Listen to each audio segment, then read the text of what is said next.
I don't remember a time in my life when Robert wasn't around. He and my dad met in college, stayed close through marriages, divorces, cross-country moves. You name it. If my dad was the no-nonsense, keep-it-together type, Robert was his opposite in the best way. Laid back, sarcastic, effortlessly cool. He could walk into a room and make everyone laugh in under 2 minutes, including me, even when I tried not to show it. Growing up, he was Uncle Rob, though we weren't related. He'd crash at our house on holidays, take me to games when my dad couldn't, and never once treated me like a burden. When I got older, he dropped the uncle thing. "You're not a kid anymore," he said once, ruffling my hair. I remember the way my stomach flipped. I didn't understand it then. Now, I'm 22, and I understand it way too well. The vacation was originally supposed to be a guy's trip. Me, my dad, and Robert. A few days at a cabin Robert rented up north, hiking, fishing, breathing clean air. But 2 days before we were set to leave, my dad bailed. "Work emergency," he said, barely looking up from his laptop. "I'm sorry, bud. Rob still wants to go. You should go." I tried to act disappointed, but a part of me felt something else, something I didn't want to name. Robert called me that night. "Hey, kid. I know it's not the same without your dad, but screw it. Come anyway. We'll eat junk, hit the lake, throw knives at trees, or whatever you 20-somethings do these days." I laughed, but my throat was tight. "Yeah, okay, sure." I hung up and stared at the ceiling for a long time. Being around Robert had always felt like walking on a tightrope, trying to keep my balance while pretending the drop beneath me didn't exist. I'd spent years convincing myself I was straight, or at least acting straight well enough to pass. Around my dad, it was easy. He never asked questions. Around Robert, not so much. He'd always made me feel like I could breathe, like I didn't have to perform. And maybe that was the scariest part. Because when I wasn't performing, I was just me. And I didn't know what that meant yet. So yeah, I was excited. Who wouldn't want to disappear into the woods with no signal, no stress, no noise? But I was also terrified. Not of Robert, never of him, but of what might happen if I let my guard down. If I slipped. If he saw the version of me I usually buried 6 feet deep. Still, I packed my bag. A week alone, with Robert. What could go wrong? The cabin looked like something pulled straight out of a postcard. Nestled between towering pines and perched just steps from a glassy, silent lake, it had that kind of rustic charm that made you feel like time moved slower here. No Wi-Fi, no cell reception, just wind through the trees and birdsong. It was peaceful, almost suspiciously peaceful. Robert was already there when I pulled up, barefoot in a loose tank top and cargo shorts, carrying 2 bags of groceries from his truck like they weighed nothing. His skin was tanned, his arms roped with muscle, and his grin was annoyingly perfect. "There he is," he said, voice warm like always. "Was starting to think you chickened out." "Me? Never," I said, trying to match his ease. I stepped out of my car, trying not to look at the way his shirt clung to his chest with sweat, or how good he looked with a little scruff. Inside, the cabin was simple but cozy. A stone fireplace, worn-in leather couches, open kitchen. One hallway led to 2 bedrooms, one for each of us, thankfully. I needed that door. I needed space to breathe. The first couple hours were easy. We unpacked, made sandwiches, and sat out on the deck with beers. The lake shimmered under the afternoon sun, and Robert kicked his feet up on the railing like he'd done this 100 times before. "This place is unreal," I said. He nodded. "My little getaway. Been coming here for years. Helps me reset." I watched him out of the corner of my eye. The way his fingers curled around the bottle. The small scar on his forearm I'd never noticed before. The way his smile crept in slow when he was relaxed. I had to snap myself out of it. "So, I've been talking to this girl," I said suddenly, out of nowhere. Robert raised an eyebrow. "Yeah? Yeah. She's, into photography. Really. Artsy. You know how that goes?" I chuckled awkwardly, feeling the lie hang in the air like smoke. He didn't push it. Just nodded. "Good for you. That age. You should be having fun, exploring.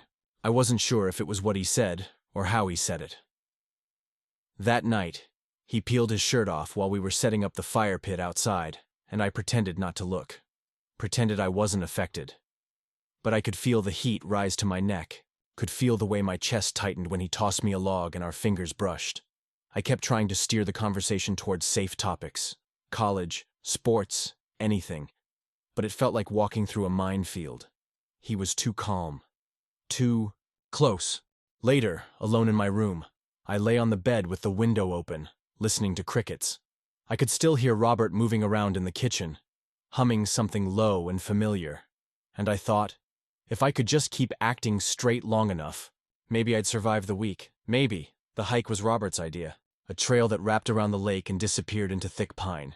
He packed us sandwiches, filled our water bottles, and insisted I wear better shoes. Last time someone came up here in sneakers, I had to carry them back down, he said, smirking. Noted. But I'm not some weakling, old man, I teased, nudging his shoulder. We set out mid-morning, the air cool and fresh, the kind that made you breathe deeper without realizing it. The trail was steep in places, lined with rocks and fallen branches, but Robert moved like he belonged there, confident and sure-footed. I kept pace, mostly, trying not to look winded. At one point, halfway up a narrow slope, he stopped and looked back at me. You've changed a lot, you know. I blinked. Since when? Since high school. You were always a good kid, but now, he gave a little shrug. You've grown into yourself. I'm proud of you. Proud. The word hit somewhere deep in my chest. I didn't know how to respond, so I just nodded, swallowing past the tightness in my throat. It happened maybe 20 minutes later. My foot slipped on a loose patch of dirt. I went down hard, landing awkwardly on my ankle. Shit, I hissed, grabbing at it. Robert was at my side instantly. You okay? I'm fine, I said, too fast, too defensive. Let me see. I didn't want to, but I let him pull off my shoe, his fingers brushing against my skin. He was gentle, careful, and his touch felt like heat spreading up my leg. You just twisted it, he said. You'll live. Damn. Guess I owe you that, Carrie, after all, I joked weakly. He smiled, but there was something softer behind it. He offered his hand and helped me up, his grip strong and steady. For a second, we were standing too close. His eyes met mine, and neither of us said anything. Then he let go. That night, we sat by the fire pit again, whiskey in our mugs. The stars above us were unreal. Uncut diamonds scattered across a velvet sky. Robert leaned back in his chair, legs stretched out, the firelight casting gold across his jawline and chest. You ever feel like... I started, then shook my head. Never mind. He looked at me. Like what? I took a sip. The burn helped. Like you don't really fit anywhere. Like everyone else has it figured out. Who they are, what they want. And you're just pretending. He didn't answer right away. Then he said, Yeah, I felt that. I glanced at him. You? You always seem so sure. I'm good at pretending too, he said, voice low. Something in the way he said it made my stomach twist. The silence between us wasn't awkward. It was heavy, charged, like there were words hanging in the air that neither of us knew how to say. After a while, I excused myself and went inside. My ankle was throbbing, but that wasn't what kept me awake. It was the way his hand had felt on my skin, the way he looked at me when I opened up. Like he saw me, really saw me. Not the version I projected, not the straight, easygoing college kid with stories about girls that weren't real, but the version of me I kept locked up and hidden, and I hated myself for wanting that look again. I turned over in bed, pressing my face into the pillow, trying to will the thoughts away. I couldn't want him. He was my dad's friend. He was nearly twice my age. He was Robert. But the truth was already creeping in, slow and quiet. I didn't want to pretend anymore. I just didn't know how to stop. The next morning, Robert woke me up early with a bang on the bedroom door. Rise and shine, kid. It's a perfect day to nearly drown. I groaned, but got up, ankles stiff, but manageable. He had kayaks ready by the dock, life jackets tossed carelessly on the shore, and two Mugs of black coffee waiting. Robert was shirtless again. Of course he was. He stood by the water, paddle in hand, bare chest catching the sunlight like something out of a magazine. His skin was still damp from a quick swim, and water glistened along his collarbones. I looked away fast, but not fast. "Enough. You good over there?" he asked, smirking. "Yeah, just mentally preparing for battle." He laughed, tossed me a vest. "You paddle, not fight. You'll be fine." The lake was calm, our kayaks gliding smoothly over the surface, trees reflected like a perfect mirror on the water. And aside from the occasional splash of our paddles, it was quiet. Peaceful. Too peaceful. Robert was playful, steering in circles, splashing me with his oar like we were kids. I laughed, but I could feel the tension building inside me like pressure behind a dam. Every time he smiled, every time his arm flexed, or his voice dipped into something warm and low, I felt myself slipping. "You ever think about what it's like to just be someone else for a day?" I asked. Robert raised an eyebrow. "Like a sci-fi body swap kind of deal?" "No. I mean, someone who doesn't have to think about what they say, what they look at, who they are." He tilted his head. "You thinking about something specific?" I hesitated, then shook my head. "You wouldn't get it. Guys like you always had it easy." He didn't say anything at first, just kept paddling slowly, gaze on the water. "I don't think you know everything about me," he said finally. The rest of the ride was quiet. That night, the fire burned lower than usual. The whiskey hit harder. I sat hunched in my chair, staring into the flames, my chest full of something heavy and unspoken. Robert sat across from me, watching, waiting. "I don't know how to do this anymore," I said suddenly. He didn't pretend not to know what I meant. "I'm so tired," I went on, voice breaking. "Tired of dodging questions, tired of laughing at jokes I don't find funny, tired of making up girls that don't exist just to seem normal." Robert stayed quiet, his eyes steady. "I hate how I feel," I whispered. "About you. About everything. I feel like I'm breaking into pieces and I can't tell anyone because they'll see who I really am." There it was, the crack in the wall I'd built my whole life, and Robert didn't flinch. Instead, he leaned forward, elbows resting on his knees. "I've known, Randy." I blinked. "What?" He gave a small, almost sad smile. "Not everything. But I've known something for a while. The way you look away too fast, the way you talk about people who don't exist. I've been around long enough to recognize that look. I wanted to crawl inside myself and disappear." "You never said anything," I muttered. "Wasn't my place," he said softly. "Figured when you were ready, you'd tell me." Silence fell between us again, but it was different now. Less suffocating. Like a window cracked open in a room that had been sealed too long. Robert looked into the fire. "For what it's worth, I get it more than you think." I stared at him. "You're not—" He gave a half shrug. "Let's just say I've lived long enough to stop putting labels on things that don't fit. I've had feelings I didn't act on. People I wanted and couldn't have." He glanced at me then, eyes catching mine, holding. "I've felt the shame, the fear, the weight of pretending." I swallowed hard, my heart thudding. "You don't have to figure it all out tonight," he added. "But you're not alone in this. And you don't have to carry it by yourself." I didn't respond. I couldn't. My throat was too tight, eyes burning. But I nodded. That night, I lay in bed again. Only this time the shame didn't press as hard against my ribs. I still didn't know who I was or what came next. But for the first time in a long time, I didn't feel like a ghost inside my own skin. And I didn't hate myself for wanting him. Not anymore. The next day felt different. Not awkward, but delicate. Like something fragile had been placed between us, and we were both afraid to touch it too hard. Robert didn't mention what I'd said the night before, and I didn't push him. But everything was softer now. His tone, the way he looked at me, the way he handed me a cup of coffee like he'd always been waiting to. We spent the morning making breakfast together. Eggs, toast, thick-cut bacon sizzling on the cast iron, skillet.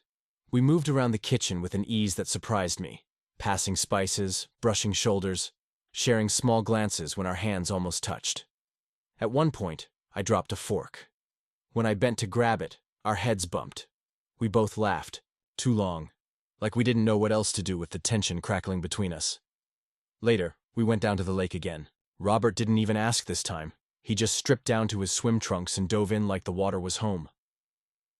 I hesitated at the edge, watching the muscles move across his back as he swam out and floated on his back, eyes closed. "You coming in, or just gonna admire from afar?" he called out, eyes still shut. I cursed under my breath and jumped in. The water was cold but refreshing, and for a while, we just floated, splashing each other, laughing like we hadn't the night before. Like nothing had changed. But everything had. Afterward, drying off on the deck with towels over our shoulders, I finally asked it. "Why didn't you ever say anything?" He looked over at me slowly. "About what?" "You know what." He sighed, eyes squinting out at the lake. "Because I didn't want to mess you up." "You wouldn't have." "I might have," he said quietly. "When I was your age, I didn't have anyone. No one to talk to. I didn't even know what I was feeling. Half the time, just knew I couldn't say it out loud. And when I finally did, when I tried, I lost friends. My dad never looked at me the same again." He paused. The wind moved through the trees behind us. "So I learned to shut it down," he said. "To bury it. I dated women, kept things casual, smiled through it all. And maybe that made life easier, but not better." I swallowed, my chest tight. "I would have told you," he said, voice softer now, "if I thought you were ready, but it wasn't about me." We didn't say much for the rest of the afternoon, but I felt closer to him than I ever had before. Not because of what we said, but because of what we didn't need to say. That night, we sat by the fire again, like we always did. But the silence had changed. It wasn't heavy anymore. It was electric. I watched him sip from his glass, firelight dancing across his skin. He turned toward me slowly, his eyes landing on mine, steady and searching. "I keep thinking," I said, my voice barely more than a whisper, "about last night. About what you said." He nodded. "And I think I don't want to pretend anymore." He set down his glass. My heart was beating so loud I was sure he could hear it. Then, without a word, he leaned forward. And I did too. The kiss was soft. No fireworks, no music swelling in the background. Just his lips on mine, slow and certain, like we were exhaling the years of silence we'd both carried. His hand came up to the back of my neck, gentle, grounding me. When we pulled apart, I didn't move, didn't breathe. I looked at him and saw something I hadn't let myself believe I'd ever have. Understanding, warmth, want. I was terrified, but I was also free. For the first time, I wasn't hiding, and neither was he. I woke up to the smell of pine and the distant sound of birdsong. Light filtered in through the cabin windows, warm and soft, and for a moment I didn't know where I was. Then I felt the warmth beside me. Robert's arm was still draped over my side, both of us wrapped in the same blanket on the worn leather couch. The fire had burned down to glowing embers. His chest rose and fell in a slow rhythm, peaceful and steady.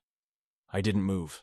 I just stared at the ceiling, listening to the quiet, waiting for the weight of shame to settle in my gut like it always did. But it never came. Instead, there was calm. Like I'd finally exhaled after holding my breath for years.